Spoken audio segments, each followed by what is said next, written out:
Kafka and Prague are inseparable.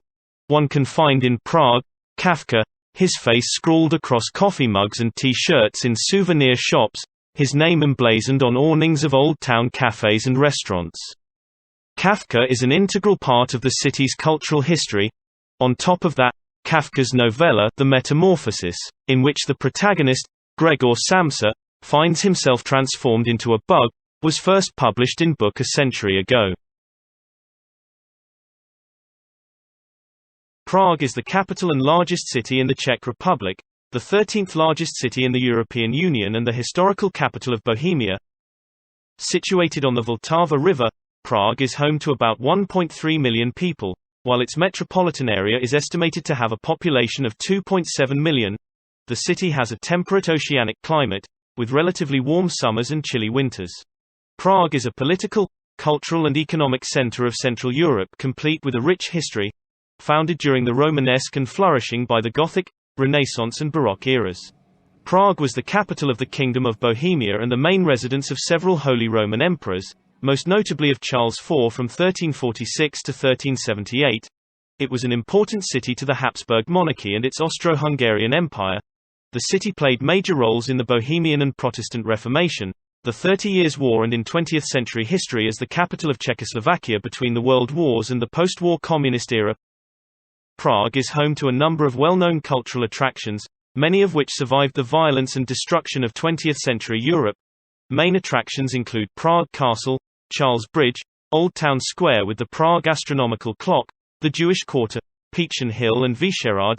Since 1992, the extensive historic center of Prague has been included in the UNESCO list of World Heritage Sites.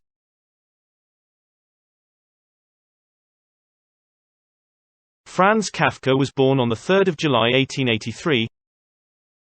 Kafka was born into a middle-class German Jewish family in Prague, the capital of the Kingdom of Bohemia, then part of the Austro-Hungarian Empire, today the capital of the Czech Republic. Kafka was born near the Old Town Square in Prague, then part of the Austro-Hungarian Empire. His family were German-speaking middle-class Ashkenazi Jews. His father, Hermann Kafka, 1854–1931, was the fourth child of Jakob Kafka, a sheshet or ritual slaughterer in Osek, a Czech village with a large Jewish population located near Strakonice in southern Bohemia. Hermann brought the Kafka family to Prague. After working as a traveling sales representative, he eventually became a fashion retailer who employed up to 15 people and used the image of a jackdaw, Kavka in Czech, pronounced and colloquially written as Kafka, as his business logo.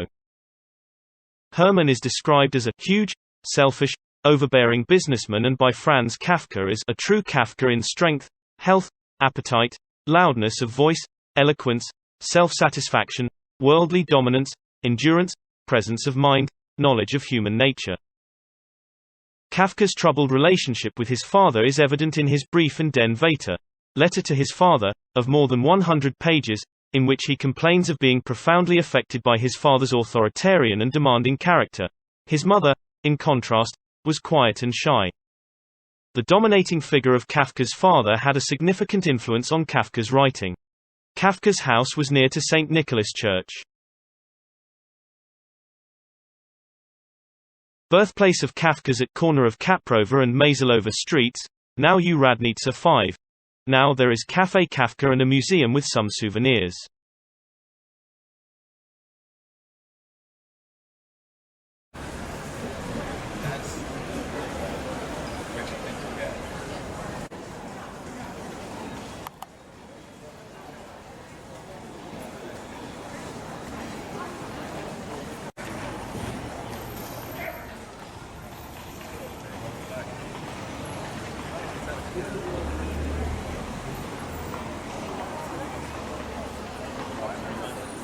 From 1889 to 1893, Kafka attended the Deutsche Knabenschule German boys' elementary school at the Masny Trh Fleischmarkt, meat market, now known as Masnor Street. His Jewish education ended with his bar mitzvah celebration at the age of 13.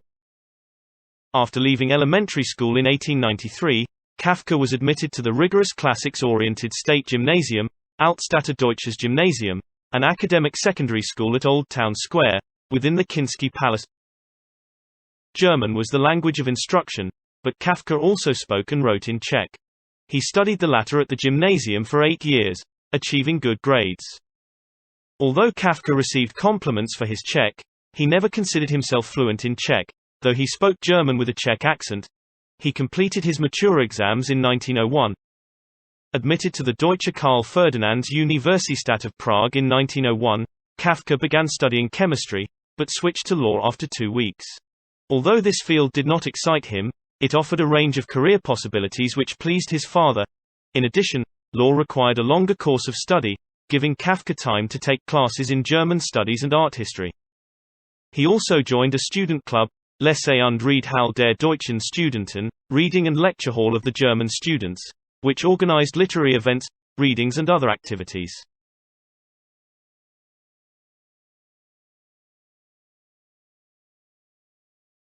Among Kafka's friends were the journalist Felix Welch, who studied philosophy, the actor Yitzhak Lovy, who came from an Orthodox Hasidic Warsaw family, and the writers Ludwig Winder, Oscar Baum and Franz Wervel. At the end of his first year of studies, Kafka met Max Brod, a fellow law student who became a close friend for life. Brod soon noticed that, although Kafka was shy and seldom spoke, what he said was usually profound. Kafka was an avid reader throughout his life. Together he and Brod read Plato's Protagoras in the original Greek, on Brod's initiative, and Flaubert's L'Éducation sentimentale and La Tentation de Street, Antoine, The Temptation of Saint Anthony, in French, at his own suggestion.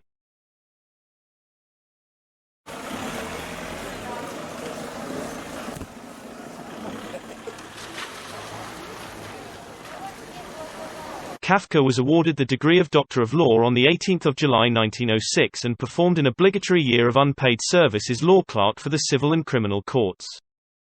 In his later years, Kafka's illness often prevented him from working at the insurance bureau and at his writing. Years later, Brod coined the term Der enge Prager Kreis, the close Prague circle, to describe the group of writers, which included Kafka, Felix Welch and him.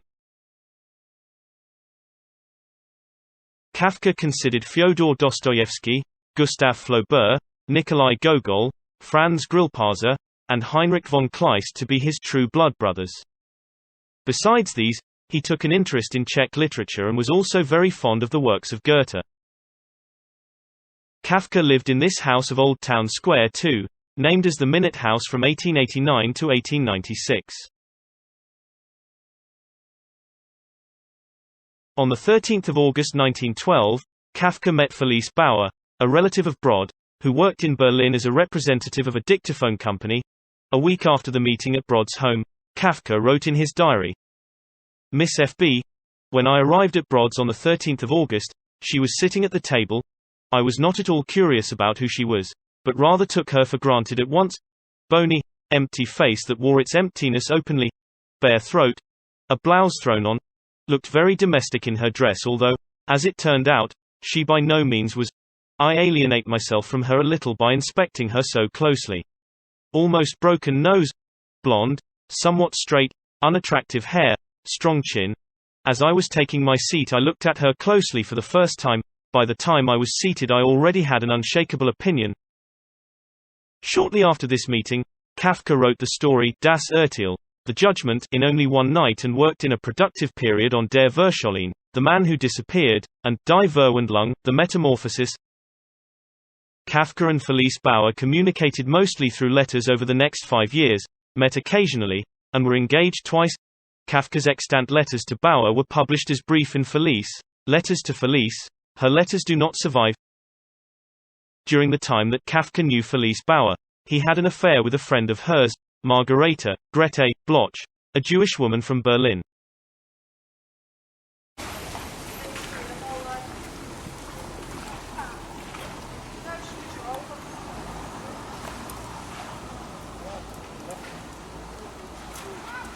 In 1920, Kafka began an intense relationship with Milena Jesenska, a Czech journalist and writer.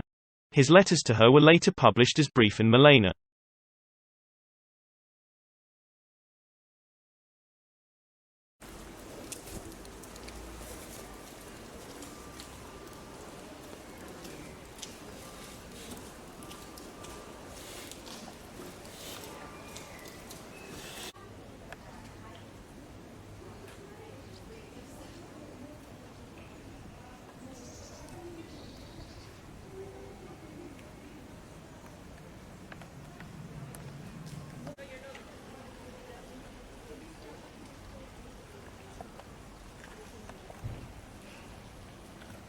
The Franz Kafka Museum opened in the summer of 2005 in the remarkable Herget Brickworks building on the lesser town bank of the Vltava River.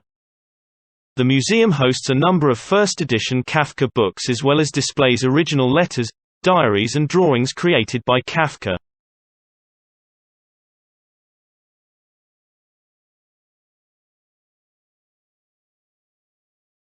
Kafka's laryngeal tuberculosis worsened, and in March 1924 he returned from Berlin to Prague, where members of his family, principally his sister Ottla and Dora Diamant, took care of him. He went to Dr. Hoffmann's sanatorium in Kierling just outside Vienna for treatment on 10 April, and died there on 3 June 1924.